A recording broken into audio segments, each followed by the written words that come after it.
Shepherdteers. Thank you for joining us today. Today, I'm really excited for our segment on Trust Your Gut, Eat for Satisfaction. We have got with us today Nicole Mareno, PhD and RN. She's a registered nurse, a certified intuitive eating counselor, and the owner of her own nurture consulting business. Nicole, thank you so much for your time. Oh my gosh, thank you so much for having me. I'm so glad to be here, and I appreciate the warm introduction. So you covered the basics. I'm in private practice. I'm a registered nurse in Atlanta, Georgia, and my business is as a certified intuitive eating counselor. So I help people heal their relationships with food and their body image, and I see mainly adult clients. Typically over the age of mid-20s upwards from there. And it's everybody from the people that have been dieting on and off for many years to people who have some disordered patterns in eating, all the way to people who are recovering from all types of eating disorders. So I cross the span of treatment and really, really love what I do. It sounds very rewarding work. I'm sure challenging some days, but extremely rewarding. Yes, it certainly is. What is your favorite dish to make for holiday get-togethers? Oh my gosh. I have three things probably. I love making mashed potatoes. I think that is just so much fun. The mashing, the seasoning, the getting to taste it while you go. And a couple other dishes that I love to make during the holidays. Have half of my background of my family is from Italy, so we make a lot of Italian food, and spaghetti and meatballs, like homemade spaghetti and meatballs, is just something that's such a wonderful thing to make during the holidays. So I really like those two things. Are probably my favorite two things to prepare. And with Thanksgiving coming up, I feel like mashed potatoes is almost universal. Everyone's eyes always light up when you see those mashed potatoes on the table. Oh my gosh, yes, absolutely. So with having a table full of food, or if you're maybe visiting several families' homes, this year maybe it'll be a little different, but everywhere you go, everyone shows their love with their food, and so you always want to eat everywhere you go, and it's all looking so delicious. And sometimes you find yourself eating out of obligation or politeness because you don't want to come across rude, even if you aren't hungry. So how do we prioritize our body's true need and hunger over maybe those expectations from others? I think that's such a great question. And I love that, you prefaced it with and I know I'm not hungry right now, and yet I have all these delicious foods that people are bringing me and gifting me or wanting to share with me. And I think you're right. I mean, we don't want to, come across as rude, yet we still are in charge of our bodies. And we are in charge of deciding what goes into our bodies and when. And we can certainly approach these situations in several ways. The first is that it's fine to eat when you're not hungry. I think that's really the first thing. Sometimes we just experience what we call taste hunger. Something looks really good and you want to eat it. Maybe it's not that you're, feeling gurgling in the stomach or are really hungry, but you see some cookies or a piece of pie and you think, gosh, that really looks good. I'm not really hungry, but I'm going to eat it because it looks good, period. So that's the first thing. The second thing is really just exerting your autonomy. I mean, if you are truly not hungry in the moment, being polite but firm and saying, oh my gosh, thank you so much for making this delicious treat for me. I am really not hungry right now, but I will have it in an hour or two when I'm hungry again. So making those choices and being standing by them, really being proud that the choice that you have just made is going to fulfill you. Yes. Oh, and that is so, so important. Absolutely. And then as we're eating those meals, or at least I know I do this, where I will fill up my plate and I will keep eating and eating. And then I seemingly out of nowhere get to the point where I'm just miserably full. And I do it every year. So is there, some ideas of maybe solving that? Is it putting smaller portions on our plate? Is it eating slower, checking in with ourselves? Like what are some ideas? Well, I love that question. Sometimes my clients will tell me that they eat meals and they feel Thanksgiving full, not on Thanksgiving, but on other days. And, we know what that feeling is like. And the first thing would be just giving ourselves permission on Thanksgiving, if we get too full, just to be kind to ourselves. It's part of being an eater, and it will pass and we will get hungry again in the future.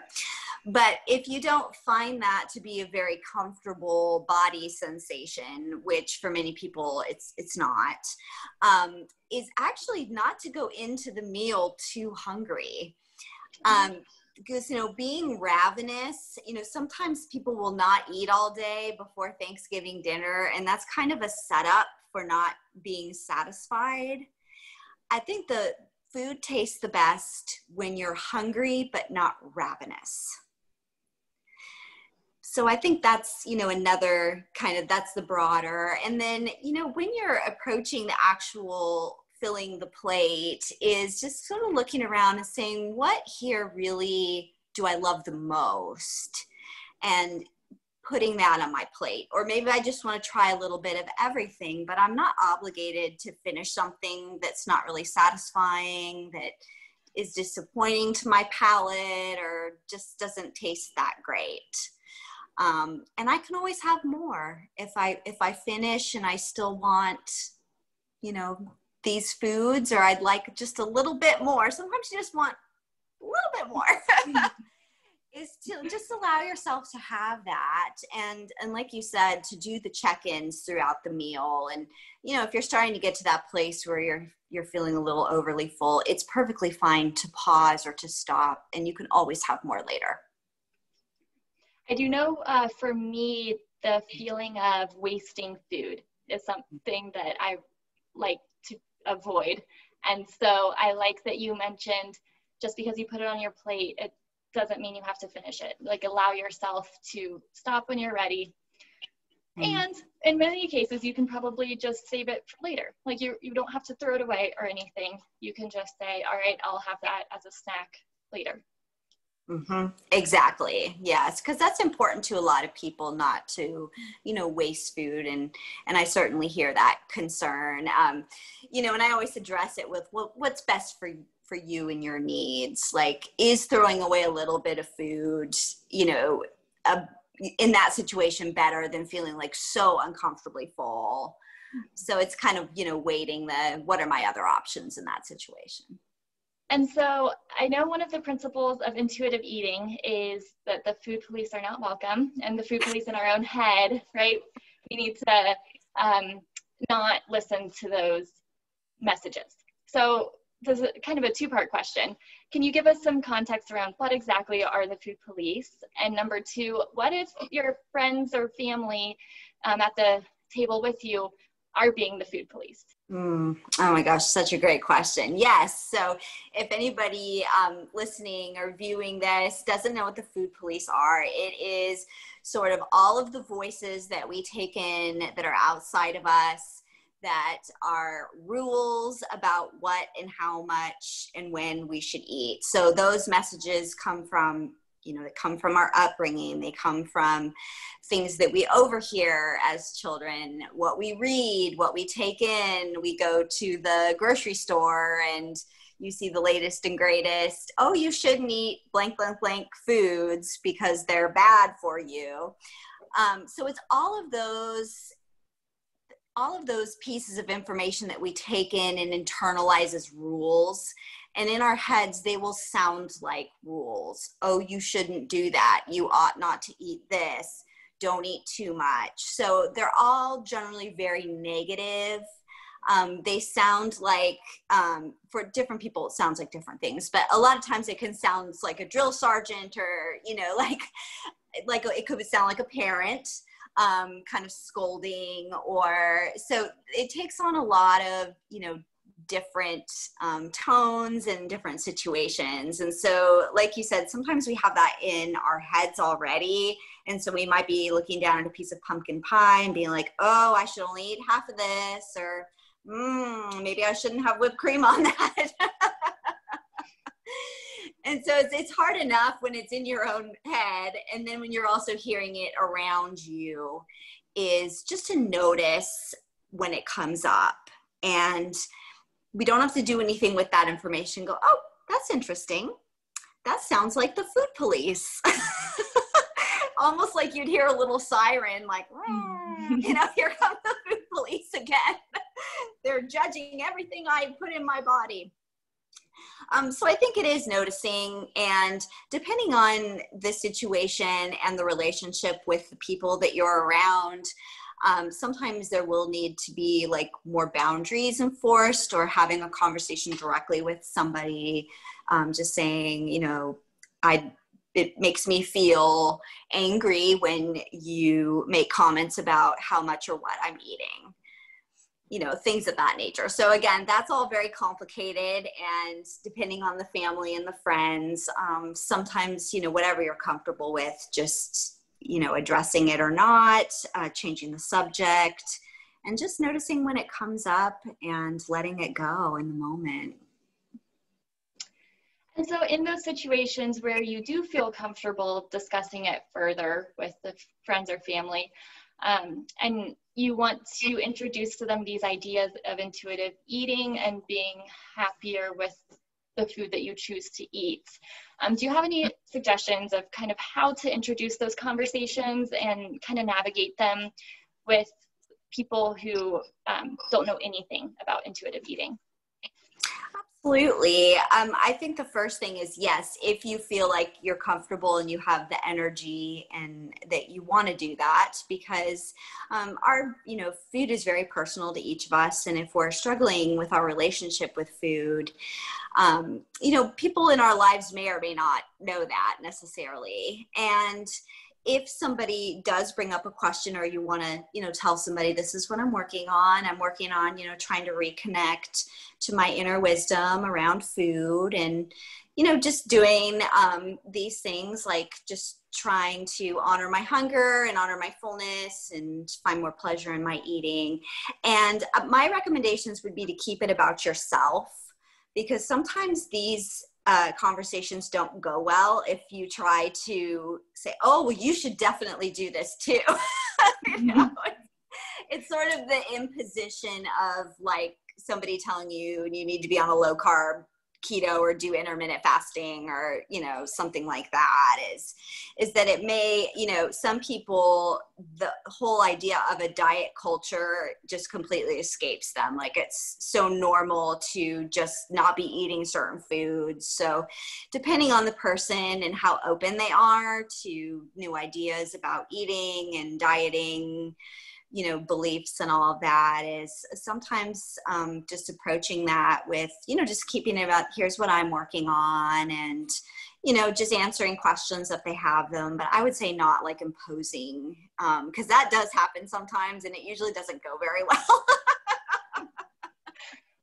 Well, and I feel one of the things that I like about intuitive eating is it emphasizes that nutrition is so personal, and what is right for one person isn't right for everybody. And so I like that, making the conversation about yourself, and then if someone's interested, then they ask more questions, and that's awesome. But remembering that to each their own.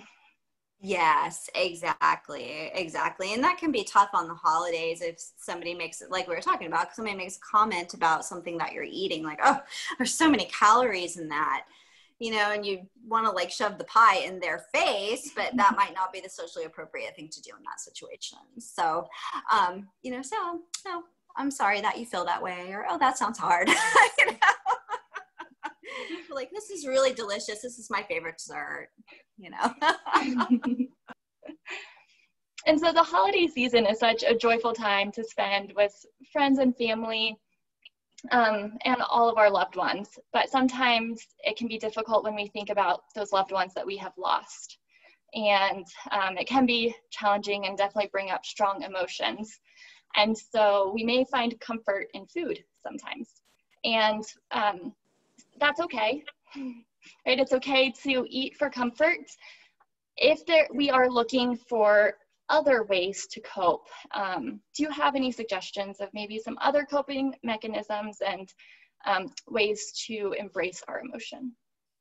Oh, absolutely. And I think that's such an important point that everybody does eat for emotional reasons, and food is not just about fuel. It's about pleasure, and it's about tradition and memories and all of those really good things. And yes, the holidays can be very difficult, and probably even more so this year, where you may not necessarily be in the same room with people that you typically share traditions with. And then if you've had losses in your family, those, not even the first holidays, it's many holidays after, or really beyond, that can be difficult, especially if there's certain dishes that somebody used to prepare, and it will bring up feelings of, of loss and of sorrow and sadness and along the grief. And I think the first thing is to just be okay with the fact that those feelings might come up, and they don't need to be suppressed. Sometimes people will try to numb by eating, or, just try to distract and end up maybe feeling a little overly full by doing that. So what I would recommend is, honoring the feelings, and maybe doing some journaling if you're a writer. It's possible that seeking some extra help around the holidays would be important too.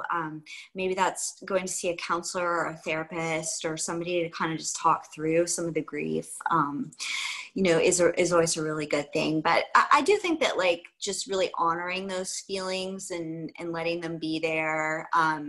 It's okay to distract, take a walk, whatever feels good to you to do in the moment. If you need some quiet time, or, just some reflection time, or you need to cry, or you just want to talk to a friend or a loved one about it, and just really, like, honoring those feelings and letting them be there, rather than when we try to stuff them down. I think that's when we get into some issues with trying to numb it or stuff it down with food.